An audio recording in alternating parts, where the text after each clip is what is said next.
Hello नमस्कार मित्रों, कैसे हैं आप लोग। आशा करता हूं ठीक होंगे। तो एक बार पुनः आपका जो है हिंदी एस्पिरेंट में स्वागत है। फ्रेंड्स, हम लोग जो है बोले थे कि भाई करंट वाले इशूज़ पर हम लोग डिस्कस करेंगे। तो करंट वाला जो इशूज़ है उसमें जो है अभी हाल ही में सत्ताधारी पार्टी ने अपने जो है राष्ट्रपति उम्मीदवार को चुन लिया है। तो द्रौपदी मुर्मू जो है भारत की जो है राष्ट्रपति आगे अगली जो है भारत की राष्ट्रपति होने वाली हैं। तो ये पहली महिला राष्ट्रपति आदिवासी राष्ट्रपति होंगी, ठीक ना फ्रेंड्स। तो ये पहली महिला राष्ट्रपति होंगी जो आदिवासी राष्ट्रपति होंगी।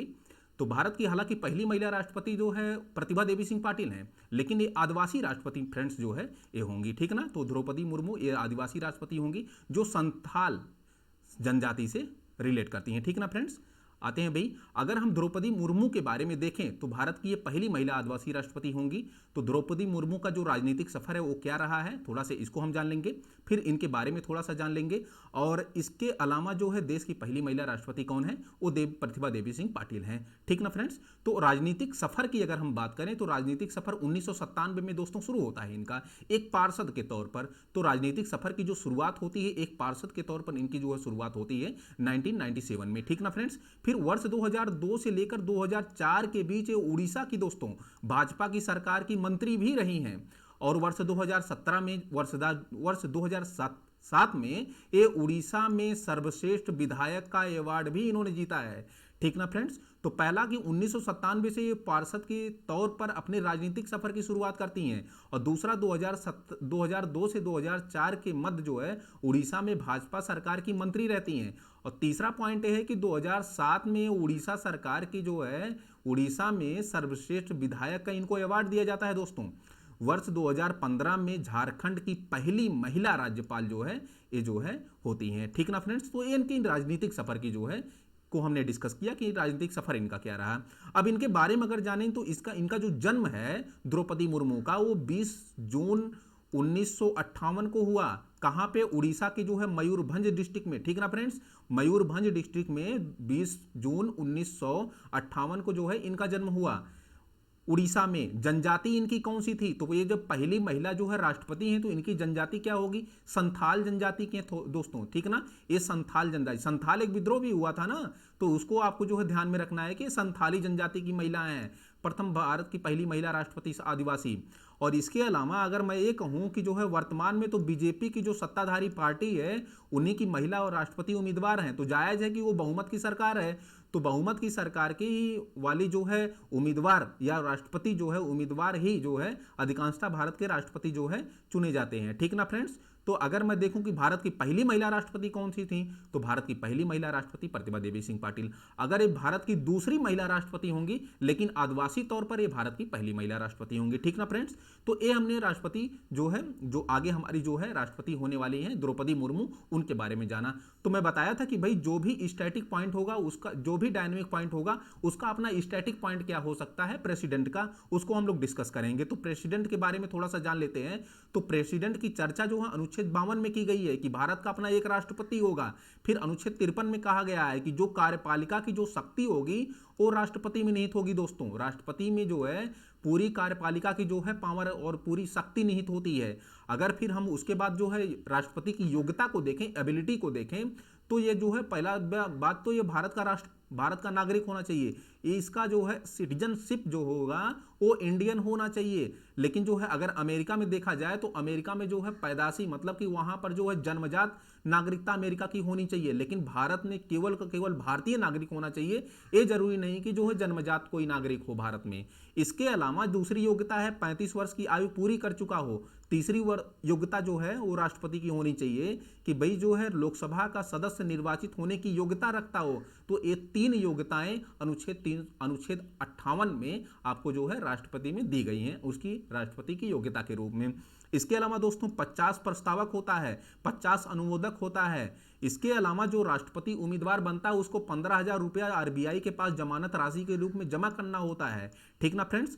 और इसके अलावा अगर कोई उम्मीदवार अगर कुल वैध मतों का 1/6 भाग अगर नहीं प्राप्त करता है तो ये जो 15,000 रुपया जमानत राशि है ना ये जब्त हो जाएगी दोस्तों, ठीक है ना। तो कुल मिलाकर 15,000 रुपया जमानत राशि के रूप में जमा करना होता है। हालांकि पहले 25,000 रुपया था, लेकिन बाद में जो है अब 15,000 रुपया कर दिया गया है।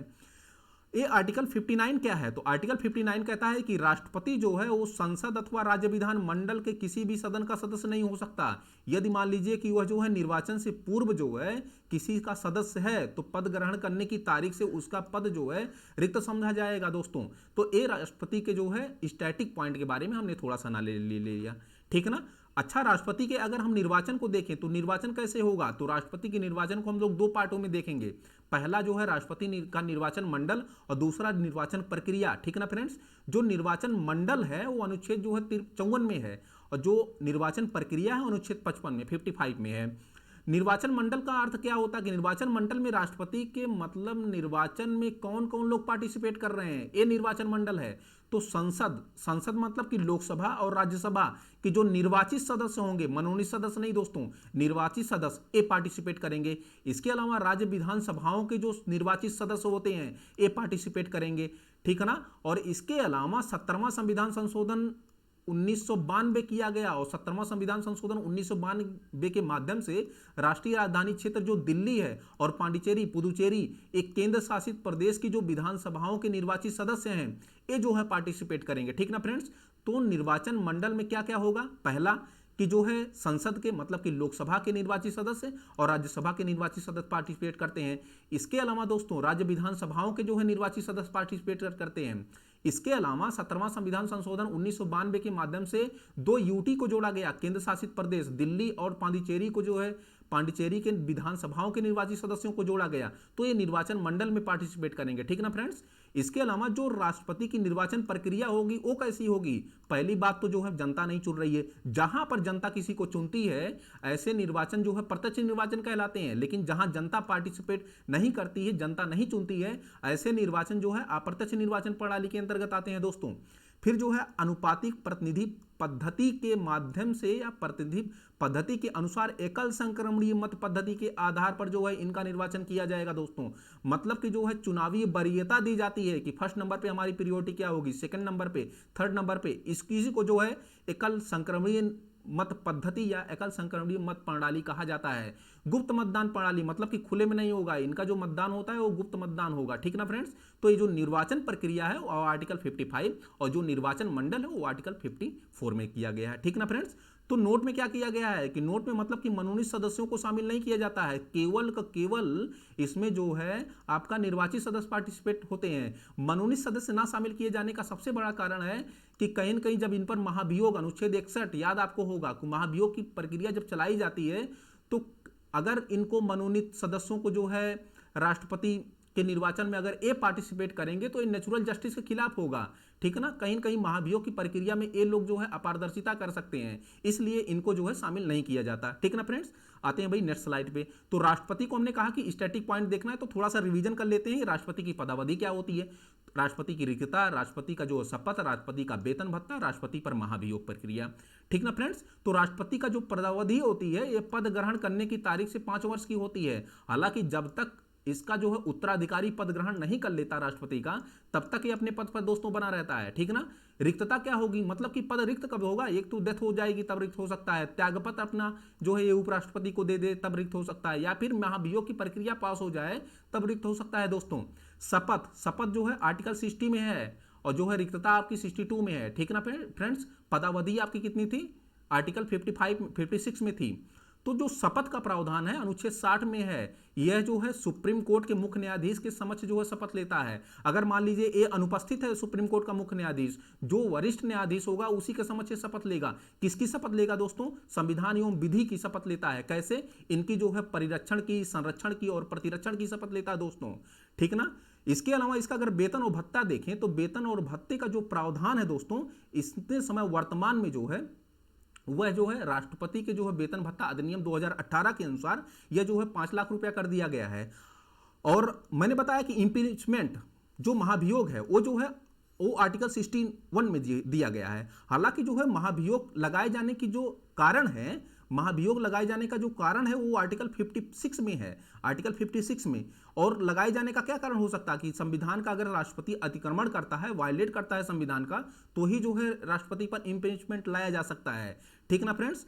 और इसके अलावा संविधान इसके अलावा जो महाभियोग की जो प्रक्रिया होगी वो जो है आर्टिकल 61 में होगी। तो संसद के दोनों सदनों मतलब कि जो है लोकसभा और राज्यसभा के जो निर्वाचित के जो सदस्य होंगे वो लोकसभा के जो है सदस्य कुल सदस्यों का 2/3 भाग अगर पास कर देता है, तो राज्यसभा के भी 2/3 सदस्यों से अगर पास हो जाता है विशेष बहुमत से, तो राष्ट्रपति का पद जो है दोस्तों खाली माना जाएगा। ये हमने राष्ट्रपति के बारे में थोड़ा सा देख लिया, ठीक ना फ्रेंड्स। तो राष्ट्रपति के बारे में फिलहाल इतना ही। Thank you so much for watching this video.